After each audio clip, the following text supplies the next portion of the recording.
Hi good morning सभी दोस्तों को स्वागत है केजीएन क्लासेस में। बहुत बहुत स्वागत है इस केजीएन क्लासेस का इस सेशन में। और इस सेशन का जो आज स्टार्ट होना है केमिस्ट्री रसायन शास्त्र की पार्ट 2 यानी फर्स्ट चैप्टर है, जिसका रासायनिक अभिक्रिया उसकी जो है ये दूसरी पार्ट है, यानी फर्स्ट चैप्टर की दूसरी पार्ट, यानी 1 पार्ट हो चुका है। क्योंकि पूरी पार्ट एक क्रैश कोर्स बनाने में थोड़ी समय लगता है, इस वजह से मैंने इसको कई पार्टों में डिवाइड कर दिया ताकि लंबी वीडियो हो जाए तो फिर पढ़ने में भी दिक्कत होता है और लोग ज़्यादा देर का वीडियो देखना भी पसंद नहीं करेंगे। तो इसलिए मैंने छोटे छोटे टॉपिक को छोटी छोटी वीडियो बनाने की कोशिश की ताकि आप इसको आसानी से पढ़ पाए और इसकी तैयारी आसानी से करें। ये क्रैश कोर्स मेरा जो स्टार्ट था उसका है। साथ ही में अगर 2027 के लिए कोई अगर तैयार हो रहे हैं 2027 में उनके देने उनके लिए भी अगर एक क्लास बहुत ही जल्दी स्टार्ट होने वाली है, उनके लिए ऑल सब्जेक्ट की तैयारी कराई जाएगी। अभी क्रैश कोर्स मेरा चल रहा है, बायोलॉजी हो चुका और ये केमिस्ट्री, इसके बाद फिजिक्स और फिर हम लोग इतिहास के ऊपर पढ़ेंगे। साथ ही में कोई सरकारी जॉब करने वाले हैं उनके लिए भी बहुत ही जल्द हिस्ट्री की क्लास स्टार्ट होने वाली है। जो कोई भी अगर सरकारी जॉब की तैयारी कर रहे हो उनके लिए एक महत्वपूर्ण संपूर्ण हिस्ट्री की निचोड़ आपके सामने पेश किया जाएगा। तो आप इस चीज़ को ध्यान में रखिए और चैनल को सब्सक्राइब करें, वीडियो को लाइक करें, ज़्यादा से ज़्यादा शेयर करें, अपने दोस्तों में शेयर करें ताकि आप लोग क्या बोलते हैं उसको सब्सक्राइब नहीं करेंगे तो फिर थोड़ा हम जो मेहनत करते हैं उस मेहनत को हमारा फल नहीं मिल पाता है। और साथ में कमेंट भी ज़रूर करें ताकि कमेंट करते तो मुझे इस चीज़ की पता चलती है कि आखिर वो हम जो पढ़ा रहे हैं वो सामने वाले को कितने समझ में आ रहा है, और समझ में आ रहे हैं कि नहीं आ रहे इसकी भी जानकारी हमें इस चीज़ के कमेंट से पता चलता है। और जो भी सवालात हो आप उसको पूछ सकते हैं। और किसी को पीडीएफ की ज़रूरत हो, अगर किसी को भाई को पीडीएफ चाहिए तो टेलीग्राम की चैनल केजीएन पे आप जाकर केजीएन क्लासेस अगर सर जीएस क्लासेस सर्च मारेंगे वहाँ से आप उसका जो पीडीएफ होगा वो अवेलेबल हो जाएगा। तो चलिए वीडियो को स्टार्ट करते हैं बिना समय को गंवाए हुए। और सबसे पहले हम देखेंगे रासायनिक समीकरण। आज देखेंगे हम लोग रासायनिक समीकरण के लाभ, हानि और संतुलित और असंतुलित समीकरण को हम लोग देखेंगे। तो रासायनिक समीकरण की परिभाषा क्या है? तो रासायनिक अभिक्रिया में भाग लेने वाले पदार्थों के संकेत और सूत्रों की सहायता से लिखा जाता है, उसे रासायनिक समीकरण कहते हैं। सबसे पहली बात क्या है, रासायनिक अभिक्रिया में भाग लेने वाले पदार्थ जो होते हैं उन्हें सूत्रों और संकेतों की सहायता से लिखा जाता है, उसे हम लोग क्या कहेंगे, रासायनिक समीकरण। आप हो सकता है इसकी परिभाषा बहुत डीप में पढ़े होंगे, उनकी परिभाषा किताबी पढ़े होंगे, उस चीज़ से उनको मतलब नहीं है। सीधा सिंपल सी बात है कि जो भी हम समीकरण में मान के चलिए, हम एग्जाम्पल लेने के ये सी, इसको कार्बन बोलते हैं, कार्बन डाइऑक्साइड अगर हम इस तरह से बोले कार्बन, और ये इसको ऑक्सीजन बोलेंगे। तो हम इसको अगर ये पदार्थ है, कोई ना कोई पदार्थ है, ये कोई पदार्थ है और ये मिलकर बना CO2 यानी कार्बन डाइऑक्साइड, ये भी पदार्थ। तो हम इसको किस तरह से लिख रहे हैं? सूत्र के सहायता से लिख रहे हैं। तो इसी सूत्र के सहायता को ना हम लोग रासायनिक समीकरण कहेंगे। ठीक है, आपको समझ में आया? कमेंट जरूर करते रहे। अब दूसरी बात है कि रासायनिक समीकरण जो है उसको लिखने के लाभ क्या क्या हो सकते हैं, क्यों लिखेंगे हम क्यों नहीं लिखेंगे कार्बन डाइऑक्साइड, क्यों नहीं लिखेंगे ऑक्सीजन, हम क्यों लिखेंगे उसके सूत्र, उसके लाभ को हम लिखेंगे। सबसे पहला जो लाभ होगा, अभिकारक के संकेतों को समीकरण के बाईं ओर लिखा जाता है। क्या कहते हैं? सबसे बड़ी बात होता है कि समीकरण अभिक्रिया में अभिकारक को संकेतों के बाईं ओर लिखा जाता है। सॉरी, थोड़ा एक मिस्टेक यहाँ पर, ये लाभ नहीं, ये नियम है। सॉरी, ये नियम है, यहाँ पर लाभ लिखा गया लेकिन ये नियम है। क्या नियम है? सबसे पहला नियम है कि अभिकारक और संकेतों को समीकरण के बाईं ओर लिखा जाता है। जो अभिकारक होता है उसके संकेत जो होते हैं उसे समीकरण के बाईं ओर लिखा जाता है। कैसे लिखा जाता है हम इसको अभी डिस्कस करेंगे। जैसे अगर ये हम C और O को रखें तो ये दोनों क्या है? अभिकारक है। ये दोनों अभिकारक है, ये दोनों क्या है? अभिकारक है। अभिकरण को क्या किया? इस समीकरण बना हमारा, अभी प्रतिफल बना, तो इन दोनों को हम लोग बाईं ओर लिखें। ठीक है।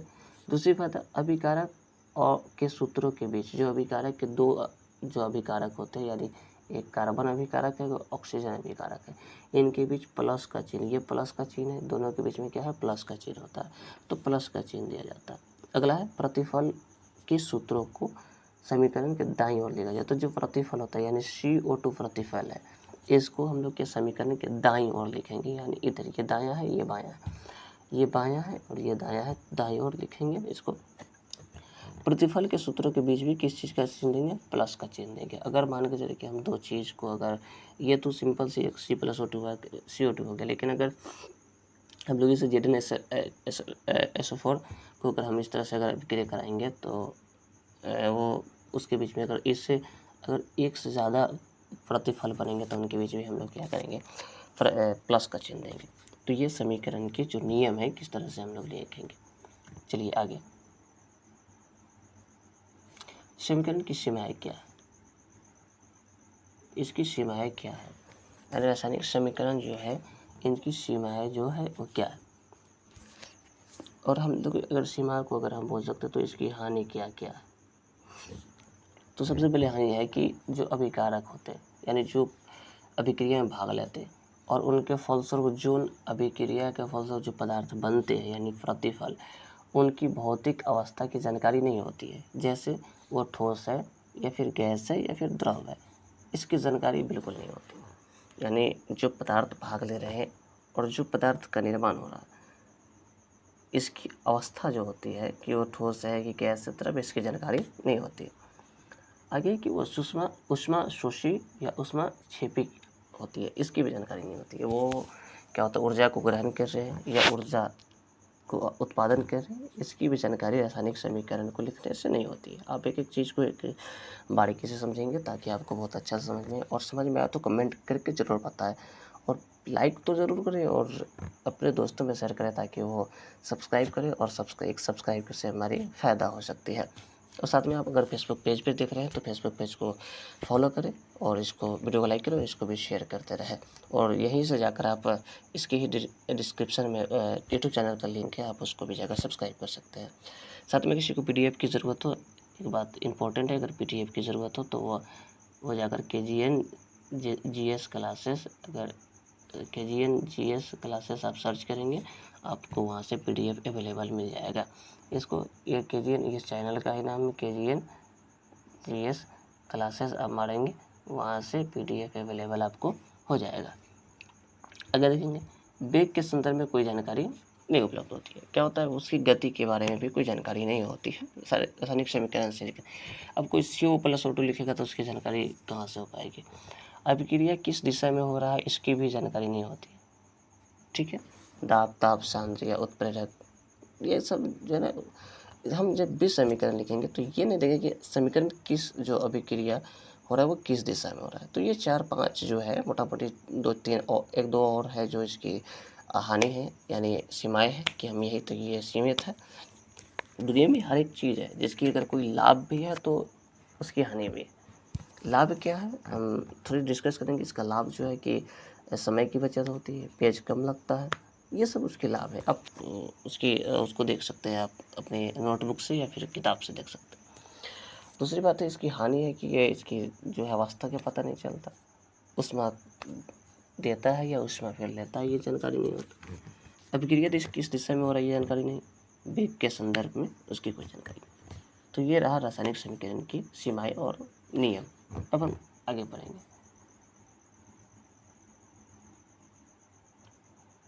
रासायनिक समीकरण को अधिक उपयोगी बनाना, रासायनिक समीकरण को हम अधिक उपयोगी कैसे बनाएं, ठीक है। तो रासायनिक समीकरण को हम अधिक उपयोग कैसे बनाएंगे। अभी देखिए कि अभिक्रिया और प्रतिफल की भौतिक अवस्था की जानकारी, हमें क्या करेंगे कि अगर इसको अधिक उपयोगी बनाना है तो अभिक्रिया और प्रतिफल, ये जो दोनों हैं, ये और ये, इसकी भौतिक अवस्था की जानकारी को हम लोग प्राप्त करेंगे, ठीक है।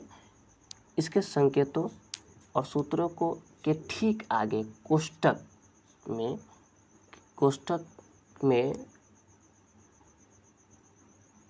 ठोस के लिए, यहाँ पर ठोस लिखा हुआ, के लिए S, द्रव के लिए I और गैस के लिए G का उपयोग करेंगे। यानी क्या करेंगे, अब पहला तो सबसे बड़ी फर्स्ट जो है अभिक्रिया और प्रतिफल की अवस्था की जानकारी प्राप्त करना। और ये जानकारी हमें कैसे प्राप्त होगी, तो जानकारी प्राप्त होने के लिए सबसे पहले कि इसके संकेत और जो सूत्र है उनके ठीक आगे क्या करेंगे, ठीक आगे कोष्ठक, यानी ठीक आगे जो संकेत और सूत्र उसके ठीक आगे एस लिख देंगे, किसके लिए, ठोस के लिए। आई लिख देंगे किसके लिए, गैस के लिए, सॉरी द्रव के लिए। और जी जो लिख देंगे वो किस चीज़ के लिए लिखेंगे, हम लोग गैस के लिए लिखेंगे। ठीक है, जैसे यहाँ पर आप देख सकते हैं CaCO3 और ये CO जो है ये कार्बन डाइऑक्साइड है और इसको हम लोग S से दर्शाए और CaCO3 carbon dioxide CO2 carbon CaCO3 ये क्या ठोस है, CaO ये ठोस है प्लस O2 यानी कार्बन डाइऑक्साइड ये क्या है, गैस है। ठीक है, इसी तरीके से अगर वो द्रव होगा तो आई जहाँ लिखा रहेगा एक बार समझ जाएंगे वो द्रव है, यानी वो उसको क्या है, द्रव हम समझेंगे। ठीक है, तो इसका अधिक उपयोग बनाने में सबसे पहला क्या है, उसके प्रतिफल यानी अवस्था की जानकारी। अवस्था की जानकारी के लिए जो गैस है उसको S से लिखेंगे, गैस जो ठोस है वो S, द्रव है I और गैस है उसको G से संकेत करेंगे। ऊष्माशोषी और ऊष्माक्षेपी की जानकारी, ये इसकी जानकारी हम लोग कैसे लेंगे, तो ऊष्माक्षेपी के समीकरण के दाईं ओर प्लस में ऊष्मा और ऊष्माशोषी के लिए बाईं ओर प्लस में ऊष्मा लिखा जाता है। यानी अगर ऊष्माक्षेपी है तो उस समीकरण के जो दाईं ओर होगा क्या लिखेंगे, हम लोग प्लस में ऊष्मा लिखेंगे। अगर ऊष्माशोषी है तो उसके बाईं ओर हम लोग क्या करेंगे, प्लस में ऊष्मा लिखेंगे। इसको हम लोग सूत्र की सहायता से समझने की कोशिश करेंगे। चलिए, ये ऊष्माक्षेपी C carbon, O2 oxygen, arrow में बना CO2 और जब CO2 बना तो प्लस में ये क्या दिया, ऊष्मा दिया। CO2 बना तो क्या हो गया, प्लस में ऊष्मा दिया। NO2 और O2 प्लस ऊष्मा और ये 2NO, यानी सबसे पहले क्या है कि ये जो पदार्थ है वो कौन सी है, ऊष्माशोषी है। ठीक है, ये जो अगर बना ये है ऊष्माशोषी और ये जो बना वो है ऊष्माक्षेपी।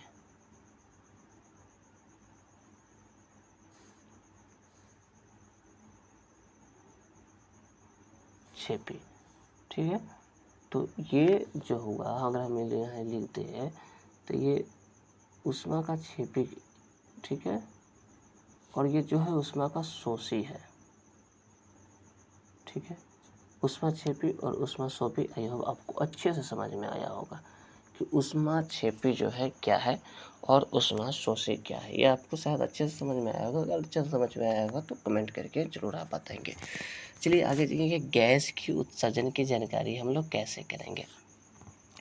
अब सबसे फर्स्ट में जो था हम लोग ऊष्माशोषी और ऊष्माक्षेपी की जानकारी ली। अब गैस की जानकारी, Zn जिंक, H2SO4, ठीक है, ZnSO4 प्लस H2 और H2 यानी हाइड्रोजन गैस है, तो इसको हम लोग तीर के निशानी से दर्शा ले कि गैस का उत्सर्जन हो रहा है। एट अवक्षेप की जानकारी, AgNO3 plus HCl, arrow AgCl HNO3, और ये क्या अवक्षेप का अगर बनना है तो हम लोग नीचे की ओर तीर देंगे और अगर उत्सर्जन हो रहा है गैसों का तो ऊपर की ओर हम लोग तीर देंगे। ये शायद आपको ये भी अवक्षेप की बनना और गैसों की उत्सर्जन, ये शायद ये आपको समझ में आया होगा। आगे जो है अब हम लोग लास्ट की तरफ ही धीरे धीरे बढ़ रहे हैं। अभिकारक और प्रतिफल के बीच तीर का निशान दिया जाता है। जैसे ए, हम लोग यहाँ पर कोई समीकरण या कोई प्रकार के पदार्थ को हम लोग न लिए, सिंपल से ए कोई एक पदार्थ है और बी कोई पदार्थ है।